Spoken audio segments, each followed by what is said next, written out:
A grande maioria das coisas a gente não fala dos trabalhos que a gente faz. A gente fala mais sobre o poder transformador que esse grupo, né, que esse coletivo, né, ele tem na nossa vida. Passar por esse mundo e não ser só uma pessoa que foi agredida muitas vezes na vida, que foi humilhada, que foi assediada. Eu quero ser aquela pessoa que passou por tudo isso, mas é alguém que ela queria ser. Foi um caminho bem difícil, principalmente por conciliar a maioria das coisas da vida, trabalho, dinheiro. A maioria das vezes a nossa família não apoia a gente nessa cultura, porque eles acham assim, isso aí não dá dinheiro não. A gente dança hoje em 4 paredes, mas o mundo lá fora é grande e a gente pode conquistar ele. Tem que ter compromisso, suar sangue, porque nada nessa vida é fácil. Mas vale a pena, entendeu? O Grupo Cultura do Gueto não tá ali pra te julgar, não tá ali pra fazer escolhas, tá ali pra te abraçar e falar, pode entrar. E a gente respeita todo mundo da forma que é.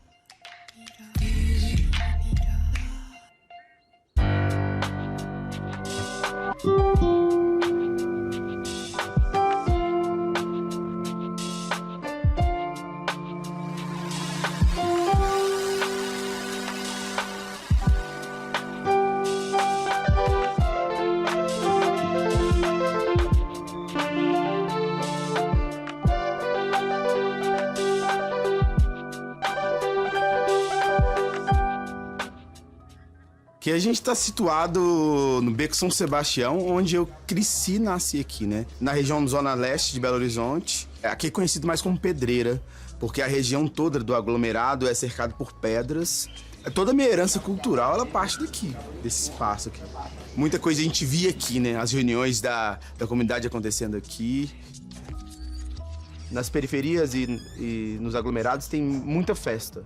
E as festas são feitas por famílias, né? Então, as danças e as culturas e esses bens culturais estão presentes nessas festas. Chegava o final de semana, que era para limpar a casa, né? Que é onde a mãe, o pai praticamente estavam dentro de casa para fazer a faxina geral, era som alto. Era pagode, samba, funk, hip hop, era isso. Na minha adolescência, os meus amigos e os amigos do meu irmão, eles saíam para dançar passinhos nas boates.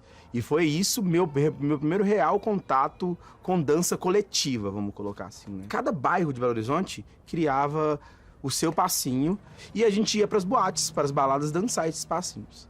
A música utilizada naquela época era Miami, Flash House, era música eletrônica. Só que antes disso, o que a gente fazia? Treinava nos terreiros das nossas casas, né? Com os nossos amigos, para depois ir para a balada para treinar, para dançar. Existia festivais estudantis em algumas escolas da nossa região. A gente juntava uma gama desses passinhos, né? Ligava uma coisa na outra, escolhia uma música só e aí colocava um figurino, né? Isso tudo muito adaptado. Colocava fita isolante aqui assim, fita isolante. Fazia a bainha com fita isolante, pegava um saco de lixo e fazia virar uma blusa. Aí pegava uma calça de qualquer cor, comprava uma tinta spray prata e pintava a calça de prata e tava todo mundo igual. A gente tentou se juntar, só que a gente não tinha conhecimento para fazer aquilo. E aí a gente queria dançar, que na época a gente chamava de dança de rua, né? E não dançar mais só os passinhos, porque aí a gente descobriu a dificuldade, né? A dificuldade criativa, de criar uma sequência coreográfica. Aí éramos 8 pessoas para participar desse chamado Compete Fênix. E foi daí a primeira aparição do grupo. E era basicamente isso. Vamos dançar lá uma vez e acabou. Aí dançamos e ganhamos o festival.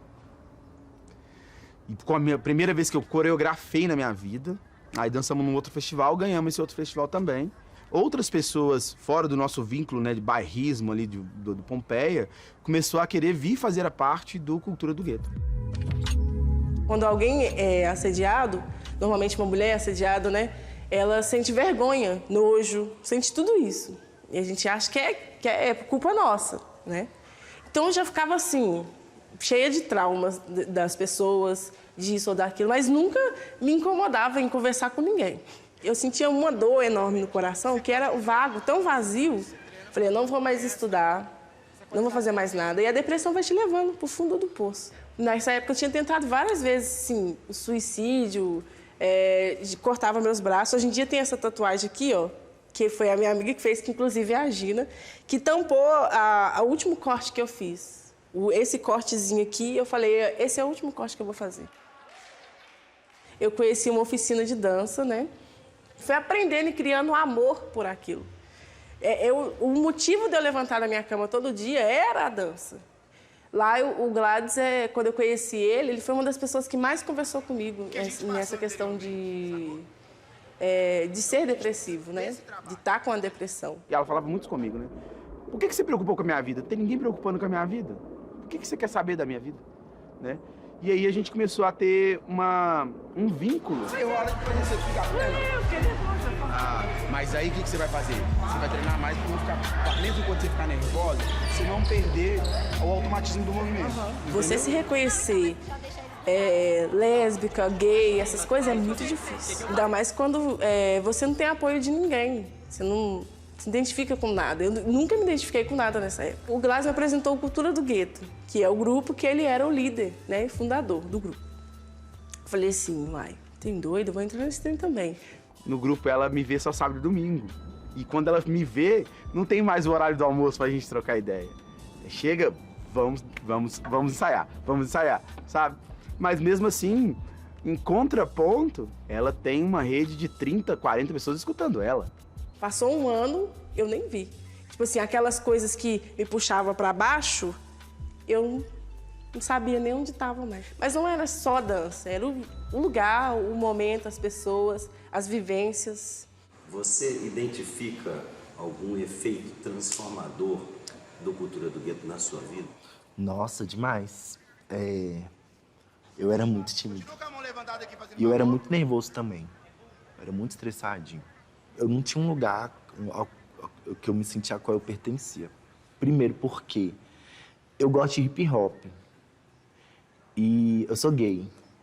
Aí eu não conseguia, no tempo, antes de eu entrar no Cultura, assimilar as duas coisas. Primeira vez que eu entrei no galpão, eu fiquei maravilhado. Porque lá eu ainda não era assumido, né? E lá tinha gay, tinha lésbica, tinha homem trans, tinha mulher trans, tinha bissexual, tinha pansexual. Eu fui embora rindo, sabe? Tipo assim, aqui que é meu lugar. A gente teve uma ideia de montar meio que um projeto para capacitação de pessoas para vir fazer parte desse grupo de competição. E aí a gente imaginava que ali ia aparecer 15 pessoas, né? E nesse dia apareceu mais de 100 pessoas para fazer isso. E aí a gente assustou na hora e não sabia nem como lidava com aquilo, né? Hoje em dia a gente chama isso de eixos, né? São núcleos, né? Dentro do Grupo Cultura do Gueto. Temos esse projeto, que a gente chama agora de projeto mesmo, né?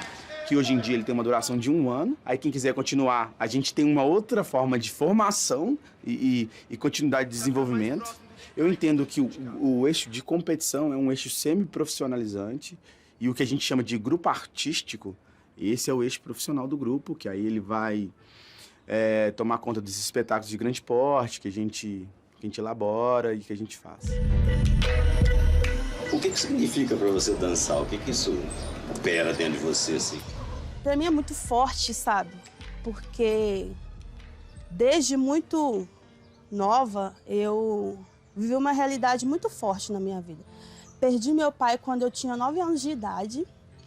E aí eu perdi uma prima minha, que era como irmã também, com 11 anos para 12 anos de idade, foram assassinados. Engravidei muito nova, né? Com 16 anos de idade, 16 para 17 eu era mãe. E as pessoas me julgavam por isso. Eles falavam, é uma criança criando de uma outra criança. Sim, foi uma realidade, né?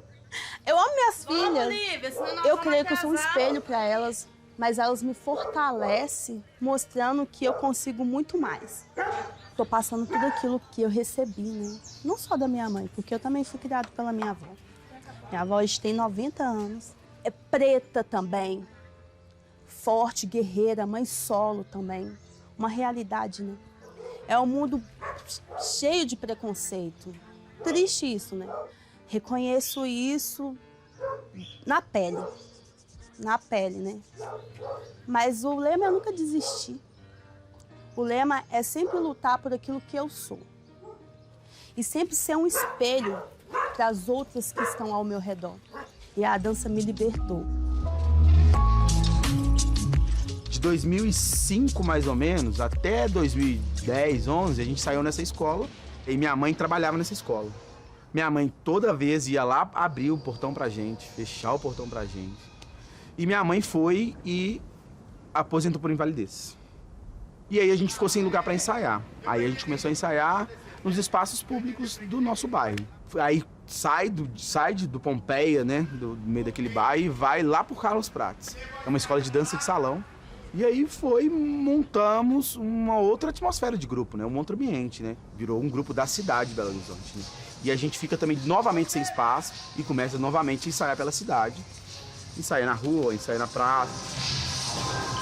Aí em 2015 a gente conhece a Escola Municipal Belo Horizonte. Essa escola municipal ela tá colada numa das maiores periferias de Belo Horizonte, que chama Pedreira Prado Lopes, e em frente à maior cracolândia da nossa cidade. Só que daí, quando chega em 2017, tem uma greve no município, onde o prefeito foi lá e retirou todos os porteiros noturnos das escolas. E isso afeta diretamente aos nossos ensaios, onde a gente ensaiava na Escola Municipal Belo Horizonte. E aí a gente olhou um espaço justamente perto dessa escola. O espaço estava bem detonado. O cara falava, que loucura, 40 jovens falando que vai alugar esse espaço aqui. Como é que vai vir daqui? Como é que esses meninos vão arrumar esse dinheiro? Porque a mão de obra qualificadíssima a gente não conseguia fazer, então a gente tinha que pagar. E criamos essa cartilha pra gente pedir material de construção. E às vezes a gente conseguia um saco de cimento furado, meio saco de areia. A gente fazia um mutirão para recolher isso tudo. O que você atribui esse tipo de solidariedade espontânea? Eu acho que é quando quando a nossa história realmente chega de uma maneira diferente nas pessoas, assim, sabe? A ponto delas comprarem a nossa briga, assim, sabe? De acreditar na gente, no que a gente tava falando. Porque hoje em dia essa coisa de acreditar é a coisa mais difícil, assim, né? Eu, como cuidador, eu tenho que me colocar no lugar da pessoa que eu tô cuidando, né? Ou seja, eu tenho que respeitar, independente, tipo assim, se a pessoa tá sentindo dor ou não, se ela tá gritando, eu tenho que procurar uma solução para aquilo. Agora, na dança, eu acho que é uma coisa mais profunda, porque tem a ver com uma coisa que ela me deu, sabe? Que a dança me acolheu. As pessoas da dança me acolheu, a arte me acolheu, sabe? E com isso, eu hoje em dia, sendo artista, fazendo parte dessa arte, eu me sinto obrigado, né? Nem uma vontade minha, uma obrigação minha cuidar dos outros também. E, tipo, apesar de ser dependendo da situação, do caso, às vezes ser meio difícil, é muito bom, tipo assim, ver o progresso, sabe? Ver a pessoa melhorando. De vez em quando você até dança pra ele. Ele começa a brincar comigo, eu vou brincar com ele, aí ele racha os bicos. Você faz uns passos lá. É. Dou uma remexidinha, ele racha os bicos, né, Roberto?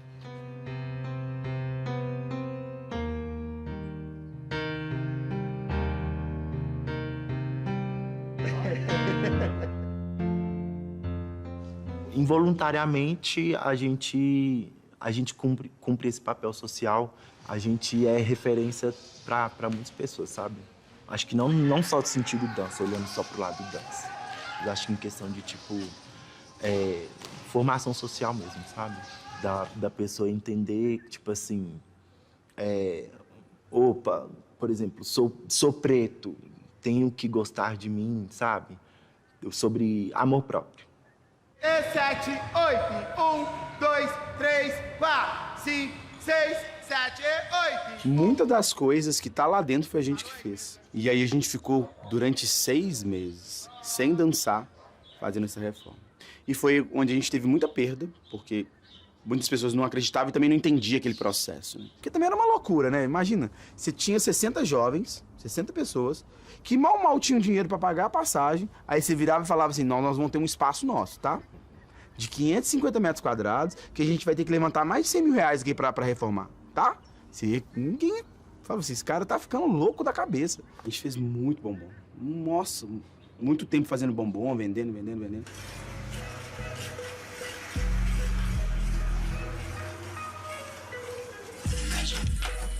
As palhas italianas, elas ajudam, assim, principalmente na alimentação.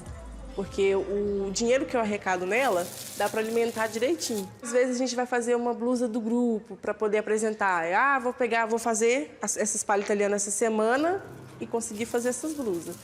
E hoje em dia também eu estou usando para guardar dinheiro. Tipo assim, sempre de cada... Ah, hoje eu fiz R$70, vou guardar 50 ou 20 para levar para viagem. E a gente ainda hoje não temos uma pessoa, ou um órgão, ou Estado que sustente essa cultura nossa. Agora, nesse sábado, a gente vai fazer pedágio. E o pedágio vai ser de 8 a meio-dia e depois nós vamos ensaiar, porque a gente vai competir em Florianópolis em janeiro. E a gente precisa ensaiar. A gente vai mesmo, na garra, e não desiste, e vai lá mostrar o trabalho que a gente tem, que é um trabalho super importante, super valorizado. É a gente mostrar o que a gente tem de melhor, que é a dança. No eixo de competição, normalmente os sinais acontecem no final de semana, que é no sábado. Aí divide um grupo na Assembleia e um grupo na Rua da Bahia. Aí a meta é de R$1.000 para cada um, né? Que dá R$2.000. Aí vai juntar esse dinheiro e vai pagar o que está faltando. Aluguel lá pro galpão, pagar a estrutura do galpão, às vezes para as viagens que a gente vai fazer no grupo de competição. E a gente entra nesse espaço gigantesco. E aí eu falo para eles assim que... Pra eles e pra elas que a gente ia ter nosso primeiro ensaio. Aí eu liguei o som, a gente foi tentar ensaiar, a gente não conseguia ensaiar. A gente só chorava, assim. Eu encostei na parede e fez uma meia-lua, assim. E a gente falou de muitas coisas que a gente aprendeu durante esse processo. E aí, nessa época, eu comecei a entender o que era resiliência, né? O que era resistir a tudo e como que a gente fazia para que as porradas servissem de impulso. E aí tá, beleza. Lindo o espaço, tá? Só que tinha um aluguel, as contas, tudo pra pagar, né? E aí a gente tava com um valor muito alto pra custear isso, assim, sabe? Fora a passagem do deslocamento, fora a alimentação, fora isso tudo. Os eixos se desfizeram por algum momento e a gente começa a reestruturar esse grupo de novo. A gente tentava fazer o máximo de grana no pedágio e depois disso a gente rateava entre a gente. Assim. E é sempre tentando alimentar a ideia na galera que você não estava pagando mensalidade, você não estava pagando para ter aula, para ter ensaio. Você estava pagando para aquilo ali continuar existindo, né? Quando eu saio para vender palha, eu penso assim, eu estou vendendo palha hoje. Amanhã eu posso estar também fazendo outra coisa. É difícil, às vezes, chegar em alguém na rua, é difícil. Na época eu era bem tímida, gaguejava muito, tinha muita trauma de falar com os outros, muita vergonha, medo de ser rejeitada. Dá esse medo. Vinha na porta da frente, pedia o motorista para ficar lá na frente. Ou, às vezes, falava, motor, posso entrar lá atrás para vender as palhas? Mas aí ficava lá de uma vez, né? Às vezes nem oferecia, mas ficava lá de uma vez, eles deixavam. Às vezes, quando tem fiscal mesmo, tem que pagar, é R$8,30, tirar R$8,30 do bolso e pagar esses R$8,30. Chegava assim com carisma, mesmo por mais que estava ruim o dia, chegava com aquele carisma para pelo menos arrecadar um dinheirinho, né? Só que aí vem a pandemia. A gente quase perdeu nosso espaço mesmo, assim. A gente ficou 3 meses sem pagar, 4 meses sem pagar o aluguel, com muito medo do grupo desestabilizar de novo, né? Pouquíssimas pessoas desistiram. E a gente começou a criar uma campanha de financiamento recorrente. Porque também estava em pandemia, a gente parou de fazer os pedágios e também não fazia o rateio. E com essa campanha de financiamento a gente conseguiu equilibrar as contas. A gente conheceu uma empresa chamada Pomar Cultural que escrevia projetos de lei de incentivo. Eu fiquei muito feliz porque tomava muito meu tempo, assim, né? E às vezes eu até perdia as inscrições de algumas outras coisas que não dava tempo mesmo de fazer isso tudo, né? A aprovação saiu em janeiro de 2021 e com isso é uma aprovação da manutenção do espaço. E aí a gente ficou para fazer os pedágios somente para as viagens, né? Que aí não acaba, né? E agora que a gente começa a entender o quão difícil é para essa engrenagem continuar girando, sabe? A gente ainda não consegue largar a mão de fazer os pedágios nos sinais, então de 2007 até 2022 está aí, né? É uma forma que a gente conseguiu, né, e que a gente consegue dar continuidade nos trabalhos e fazer o que a gente mais gosta de fazer, né?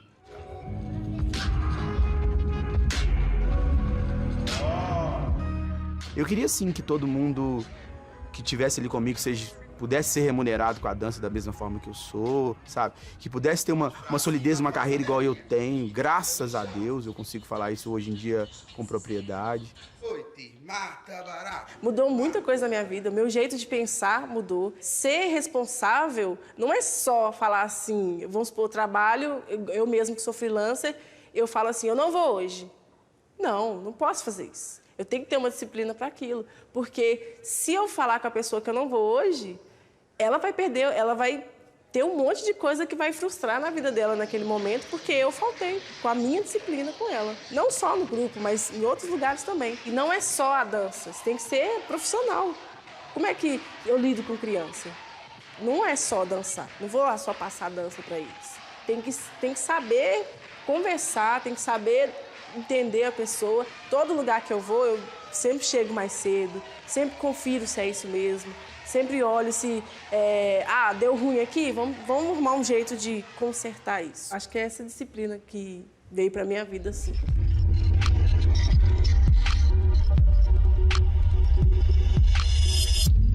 Hoje eu sou educadora, né?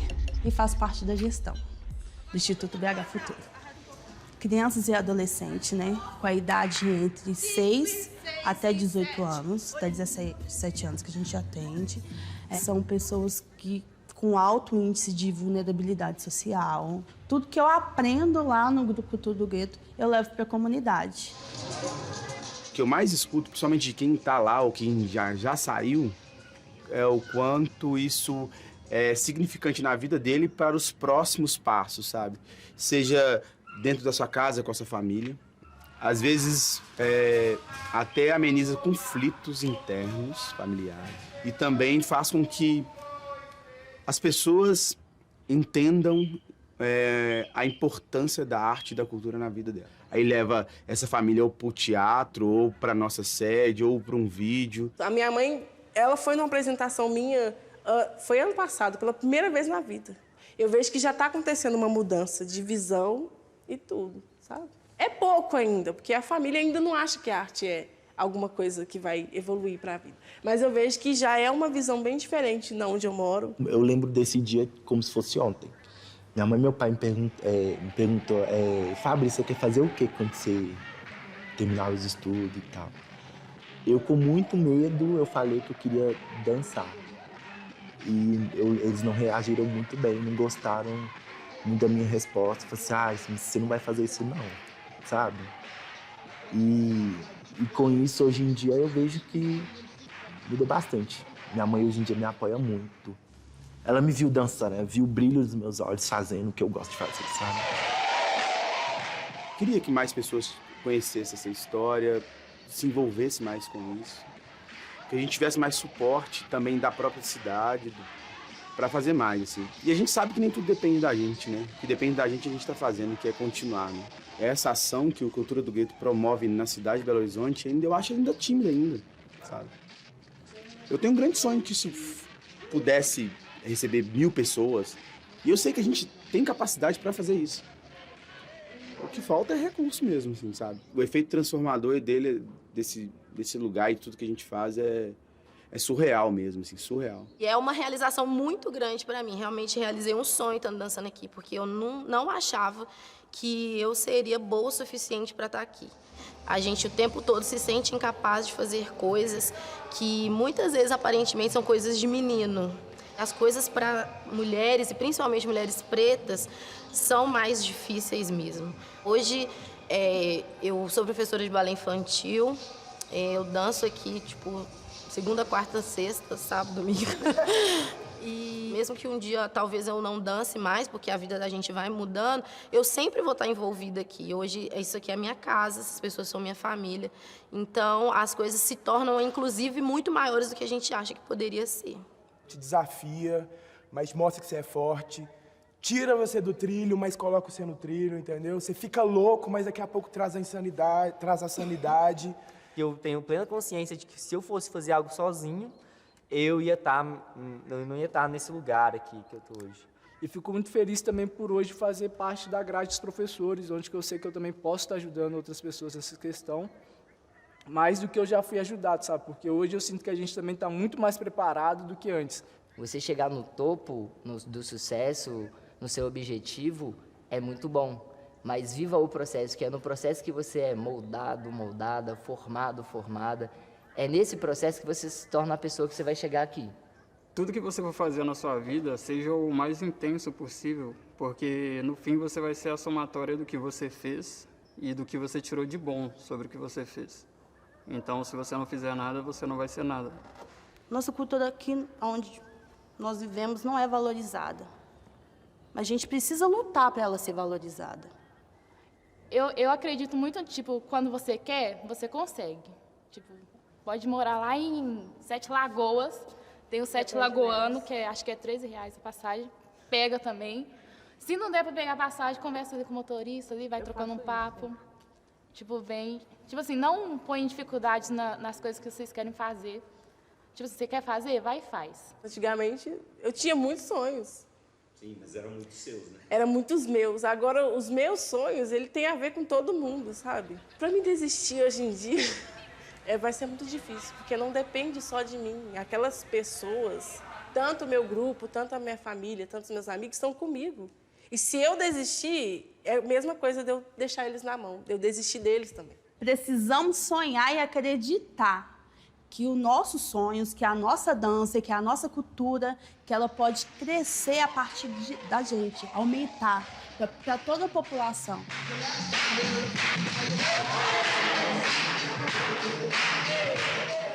A gente tem um tricampeonato no maior festival de danças urbanas da América Latina. A gente tem um tetracampeonato numa competição em São Paulo. Eu não sei falar o número de cabeça, não. Eu sei que é mais de 35 primeiros lugares, assim. Prêmios nacionais nos maiores festivais de dança do Brasil, assim. Eu tenho uma premiação de melhor coreógrafo do maior festival de dança do mundo, que tá no Guinness Book. Por mais que tenha a minha assinatura lá, né? Nada disso foi sozinho, não. Não foi um salto gigante, assim, né? Foi várias etapas pequenininhas, assim, né?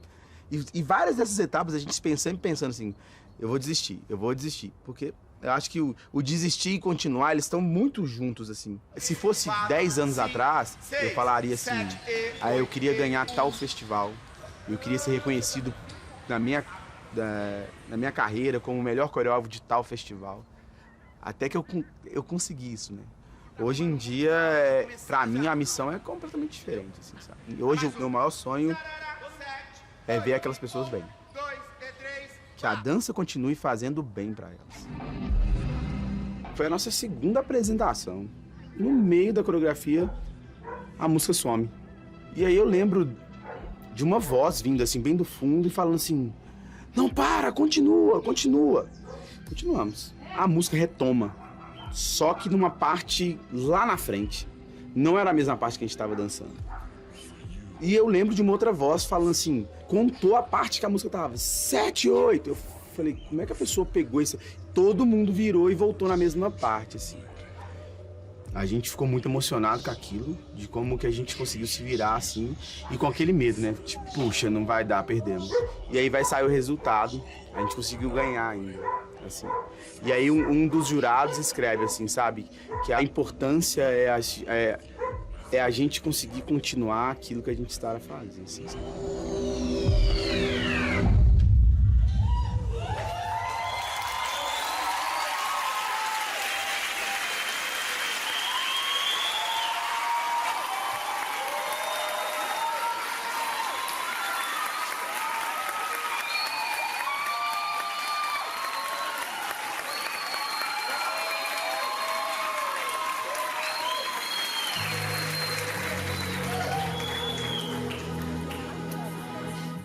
Ah, peraí. Sigam o grupo Cultura do Gueto Oficial, tá? Segue a gente lá nas redes sociais. Pull out your heart to